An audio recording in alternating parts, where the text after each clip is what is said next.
Good morning. आज हम बात करेंगे स्वर के बारे में। स्वर कितने प्रकार के होते हैं और उनकी संख्याएं कितनी होती है, उनकी मात्राएं कितनी होती है। उसके बाद हम बात करेंगे कि स्वर को किस तरीके से विभाजित किया जाता है। तो हम बात करते हैं स्वर किसे कहते हैं। स्वर वे वर्ण जिनके उच्चारण में किसी अन्य वर्ण के सहयोग की आवश्यकता नहीं होती, अत्यर्थ स्वतंत्र रूप से उच्चारित होने वाली ध्वनियाँ स्वर कहलाती है। अथवा वे वर्ण जिनके उच्चारण में फेफड़ों से छोड़े जाने वाली हवा वाग्यंत्र के किसी अवयव को स्पर्श किए बिना स्वतंत्र रूप से बाहर निकल जाती है, उसे स्वर कहते हैं। स्वरों की संख्या 11 होती है। ए, आ, ई, उ, री, ए, आई, ओ, औ। मात्राओं की संख्या 10 होती है। इसमें ए की मात्रा नहीं होती, अन्य सब की मात्रा होती है। 11 स्वर होते हैं, उनकी मात्राएं 10 होती है। उसके बाद हम बात करें व्यंजन, नॉर्मल व्यंजन की हम जानकारी करते हैं कि व्यंजन वे वर्ण जिनके उच्चारण में किसी अन्य वर्ण के सहयोग की आवश्यकता होती है, अर्थात स्वरों के सहयोग से उच्चारित होने वाली ध्वनियाँ व्यंजन कहलाती है। व्यंजनों की संख्या कितनी होती है उसके बारे में बात करते हैं। तो 33 होते व्यंजन। स्पर्श हो गए, क से लेकर के मैं तक 25 हो गए। उसके बाद अंतस्थ य, र, ल, व 4, उस्म फ, श, फ, है 4, 25 4 और 4 33 हो गए। अब हम बात करते हैं विशेष है कि हिंदी वर्णमाला में वर्णों की संख्या 44 होती है, लेकिन कुल वर्णों की संख्या 52 होती है। वो कैसे होती है, हम बात करते हैं कि स्वर 11 हो गए, व्यंजन 33, अयोग वह 2 होते हैं, अंग और अ है, उत्क्षिप्त अड ढ। संयुक्त व्यंजन 4 होते हैं, अक्षय त्र गे और श्र। अब ये संयुक्त वर्ण बनते कैसे हैं। गे बनता है क और श, क्ष त्र बनता है त और र से, ग बनता है जय और य से, श्र बनता है श और र से। यदि हिंदी क्यों सुना जाए कि यदि हिंदी वर्णमाला में अयोगवाह वर्णों को हटा दिया जाए तो वर्णों की निश्चित संख्या होगी 44।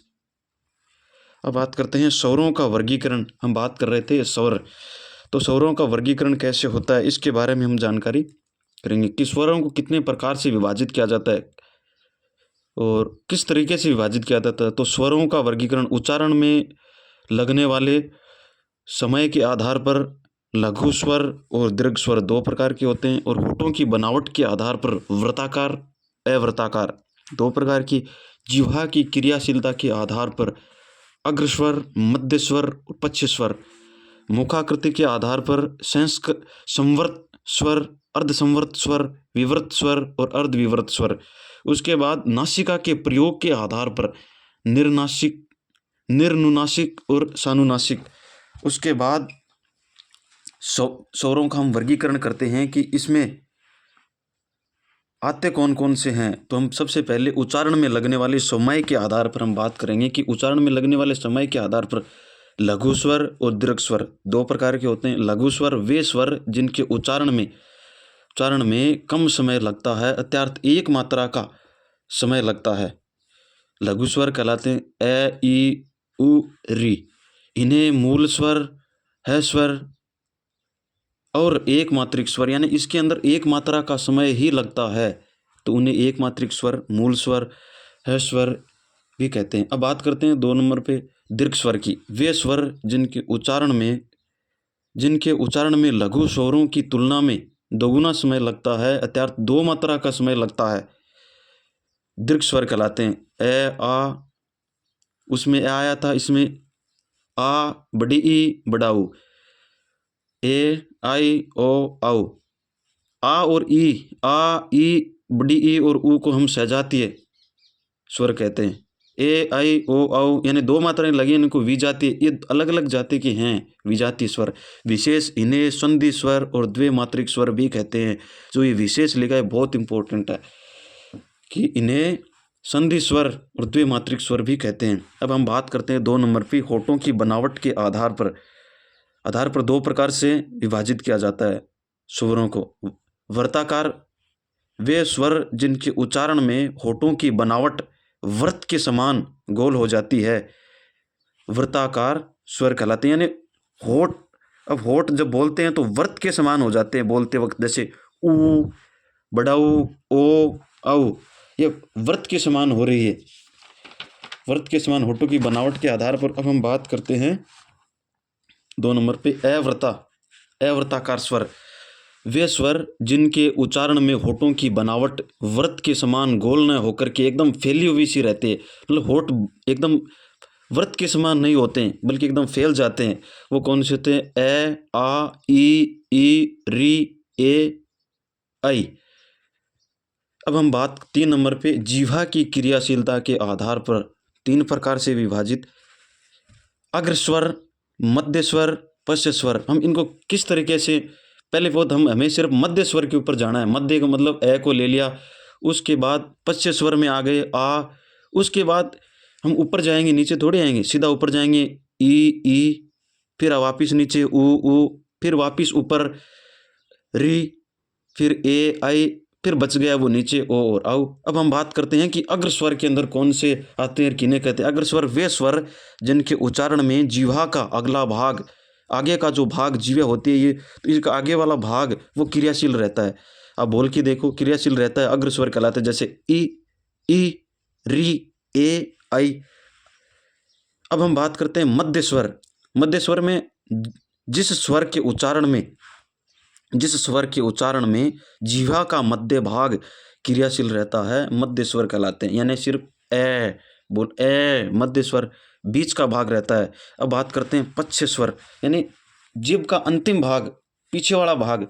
वे स्वर जिनके उच्चारण में जीवा का पिछला भाग क्रियाशील रहता है, पश्च स्वर कहलाते हैं। आ, ऊ, ओ, औ। पश्च स्वर पीछे का भाग रहता हो, वो होते हैं। उसके बाद हम बात करते हैं 4 नंबर के, मुखाकृति के आधार पर 4 है तो 4 भागों में। उसके बाद संवर्त स्वर, अर्धसंवर्त स्वर, विवर्त स्वर, अर्धविवर्त स्वर। हम बात करें संवर्त स्वर, वे स्वर जिनके उच्चारण में मुख वृत्त के समान बंद सा रहता है, अर्थात मुख सबसे कम खुलता है, संवर्त स्वर कहलाते हैं। जैसे ई, बड़ी ई, ऊ, बड़ा ऊ, री, ये संवर्त स्वर में आते हैं। फिर आते अर्धसंवर्त स्वर, वे स्वर जिनके उच्चारण में मुख संवर्त स्वरों की तुलना में आधा बंद सा रहता है, अर्धसंवर्त स्वर कहलाते हैं। इसमें ए, ओ, अर्धसंवर्त स्वर, वे स्वर जिनके उच्चारण में मुख विवर्त स्वरों की तुलना में आधा और अर्धसंवर्तों की तुलना में थोड़ा ज़्यादा खुला सा रहता है, अर्धविवर्त स्वर कहलाते हैं। ए, आई, ओ। अब विवर्त स्वर की हम बात करते हैं कि विवर्त का अर्थ होता है खुला हुआ। वे स्वर जिनके उच्चारण में मुख पूरा खुलता है, एकदम पूरा खुल जाता है, अर्थात सबसे ज़्यादा खुलता है, विवर्त स्वर कहलाते हैं। जैसे आ बोलते हैं तो पूरा मुख खुलता है। अब हम अंतिम इसका भाग था 5 नंबर का भाग, नासिका के आधार पर निर्नासिक स्वर। नासिका के आधार पर 2 रूप से विभाजित किया कि निर्नासिक स्वर वे स्वर जिनके उच्चारण में नासिका का प्रयोग नहीं होता है, अर्थात सिर्फ मुख से उच्चारित होने वाली ध्वनियाँ निर्नासिक कहलाती है। जैसे सभी स्वर आ गए, ए, आ, ई, ऊ, ए, आई, ओ, औ, ये सारे के सारे निर्नासिक, यानी नासिका का प्रयोग नहीं होता है। उसके बाद 2 नंबर पे अनुनासिक यानी सानुनासिक, नास का प्रयोग होता है, जिसमें नाक का। वे स्वर जिनके उच्चारण में नासिका का प्रयोग किया जाता है, अर्थात मुख के साथ साथ नासिका से भी उच्चारित होने वाली ध्वनियाँ सानुनासिक कहलाती है। जैसे ए के ऊपर लगा दिया चंद्र बिंदु, आ, ई, ऊ, ऊ, री, ए, आई, ओ, औ। अब ये ई इसके ऊपर हम चंद्र बिंदु नहीं लगा सकते, तो इसके ऊपर हम पता कैसे चलेगा कि ये अनुनासिक है, चंद्र बिंदु है या अनुस्वार है? तो नाक से बोली जाने वाली ध्वनियाँ होगी वो ये अनुनासिक के अंदर आएगी। तो हम कल बात करेंगे व्यंजनों के बारे में। धन्यवाद।